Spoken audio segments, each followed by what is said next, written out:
வணக்கம். இந்த தீபாவளி முதல் அடுத்த தீபாவளி வரையிலான ஒரு வருட காலத்திற்கான ராசி பலன்களை தொடர்ந்து வெளியிட்டு வருகிறோம்.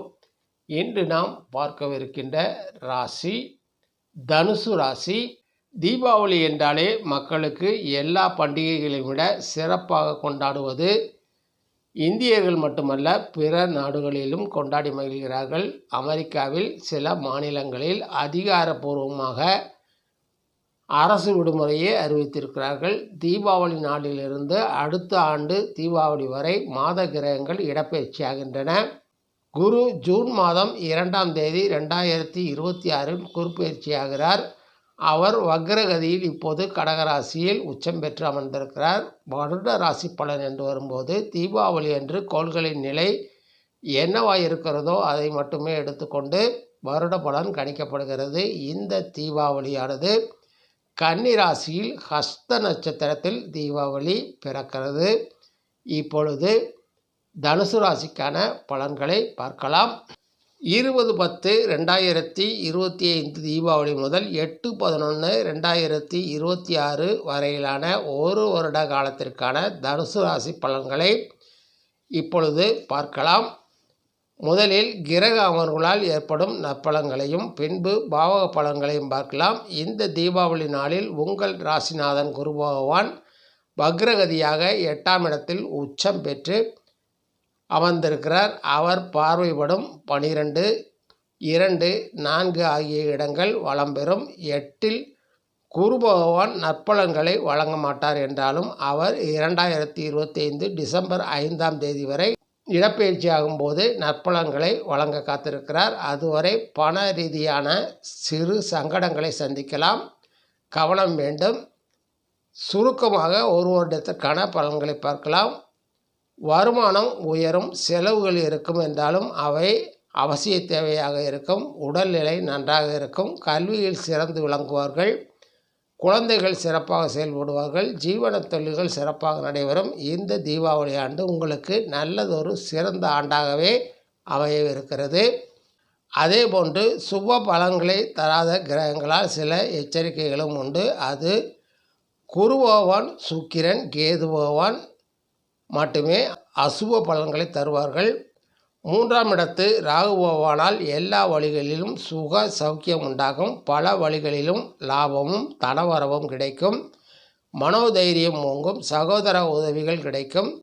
குழந்தைகள் நலம் பெற்று விளங்குவார்கள். புது புது பதவிகளும் அதனால் வருவாய் பெருக்கமும் உண்டாகும். 4இல் நிற்கும் சனி பகவான் குருவின் பார்வையை பெறுவதால் அரசாங்க கெடுபடிகளிலிருந்து விடுபடுவீர்கள். உறவினர்களுடன் இருந்து வந்த விரோதம் குறைந்து சுமூக நிலை ஏற்படும். சுக சௌக்கியம் ஏற்படும். நன்றாக தூக்கம் வரும். டிசம்பருக்கு பிறகு குருவின் பார்வை விலகுவதால் பலன்கள் சற்று மாறும். 11ஆம் இடத்து செவ்வாய், புதன், சூரியன் ஆகியவர்களால் பல வகைகளிலும் பணவரத்து உண்டாகும். பகைகளை வெல்லலாம். தான தர்மம் செய்வர். பிறர் மேல் இரக்கம் ஏற்படும். நெடுநாளைய சங்கடங்கள் நீங்கும். குடும்ப சுகம் பூரணமாக கிடைக்கும். அரசாங்கத்தால் லாபம் உண்டாகும். சிறந்த வாகன யோகம் உண்டாகும். புதிய பதவி, மரியாதை, அந்தஸ்து ஆகியவை கிடைக்கும். செவ்வாய் எல்லாம் சுக பலன்களையே கொடுப்பார். நோய்கள் நீங்கி ஆரோக்கியம் உண்டாகும். வாழ்க்கையில் பல புதிய முன்னேற்றங்கள் ஏற்படும். பண வரவு அதிகமாகும். ஆடை ஆபரணங்கள் கிடைக்கும். எல்லா முயற்சிகளிலும் காரியங்களிலும் வெற்றி உண்டாகும். கட்டளையிடும் பதவிகள் உண்டாகும். கஷ்டமில்லா சுக வாழ்க்கை அமையும். தேக திடம் பெறும். புதனால் எல்லா வகையிலும் நன்மைகள் உண்டாகும். ஆரோக்கியம் கூடும். புகழ் மரியாதைகள் கூடும். பந்து ஜனங்களுடன் சுமூகமான உறவும் அதனால் நன்மைகளும் ஏற்படும். கணக்காளர் தொழிலில் தன லாபம் பெருகும். கௌரவம் ஓங்கும். எல்லா விதமான முன்னேற்றமும் சுக வசதிகளும் கிடைக்கும். தனது சொல்வன்மையால் அதிக சம்பாத்தியம் ஏற்படும். கால்நடை செல்வம் பெருகும். வேடிக்கை வினோதங்களில் ஈடுபட்டு மனம் நிம்மதியடையும்.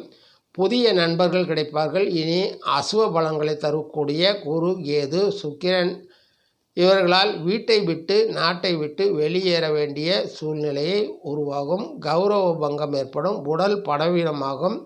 கோர்ட் வழக்கு இவற்றின் மூலமாக பணம் கரையும். நோய் நொடிகள் உண்டாகும். சரியான நேரத்திற்கு சாப்பிட முடியாமல் அவஸ்தைப்பட வேண்டி வரும். கெட்ட செயல்களில் மனம் ஈடுபடும். பிறர் சூழ்ச்சிகளுக்கு ஆளாக நேரிடும். சூதாட்டம் போன்றவற்றால் பொருள் இழப்பு ஏற்படும். வழக்குகள் வரும், ஆனாலும் அவற்றில் வெற்றி பெறுவீர்கள். இனி பாவக பலன்களை பார்க்கலாம். உங்கள் நிதிநிலையை பொறுத்தவரை 11ஆம் அதிபதி 10ல் பலமாக அமர்ந்திருக்கிறார். புதன் தன் வீட்டை மாற்றிக்கொண்டிருக்கிறார். இதனால் உங்கள் வருவாய் படிப்படியாக உயரும். உங்கள் ஜீவன தொழில்கள், தொழில், வியாபாரம், விவசாயம், வேலை இவற்றின் மூலமாக வருவாய் சிறப்பாக இருக்கும். தொட்ட காரியங்கள் தொடங்கும். விரயஸ்தானாதிபதி வலுவாக இருப்பதால் செலவுகள் குறைந்து சேமிப்பு அதிகரிக்கும். வெளிநாட்டு வேலைகள், தொழில்கள் அமையும். அதன் மூலமாக வருவாய் உயரும். 10ஆம் வீட்டின் அதிபதி புதன் லாபஸ்தானத்தில் அமர்ந்திருக்கிறார். உங்கள் தொழில், வியாபாரம், விவசாயம் போன்ற துறைகளில் நல்ல முன்னேற்றம் காண்பீர்கள். புதிய ஒப்பந்தங்கள், புதிய வாடிக்கையாளர்கள் அமைவார்கள். வருவாய் உயரும். புதிய முதலீடுகளுக்கு திட்டமிடுவீர்கள். 2ஆம் வீட்டின் அதிபதி சனி நாளில் குருவின் பார்வையை பெற்று அமர்ந்திருப்பதால் உங்கள் வாக்கு வன்மை கூடும். சொன்ன சொல்லை காப்பாற்றுவீர்கள். குடும்பத்தில் உள்ள மற்றவர்களின் நன்மதிப்பை பெறுவீர்கள். பூர்வீக சொத்தின் மேல் இருந்து வந்த தடைகளாலும் இளைய சகோதர உறவு நன்றாக இருக்கும். 7ஆம் அதிபதி புதன் வலுவாக அமர்ந்திருப்பதால் இதனால் உங்கள் துணையுடனான உறவு மகிழ்ச்சியுடன் காணப்படும். புரிதல் அதிகரிக்கும். எதிர்கால நலனுக்காக திட்டமிடுவீர்கள்.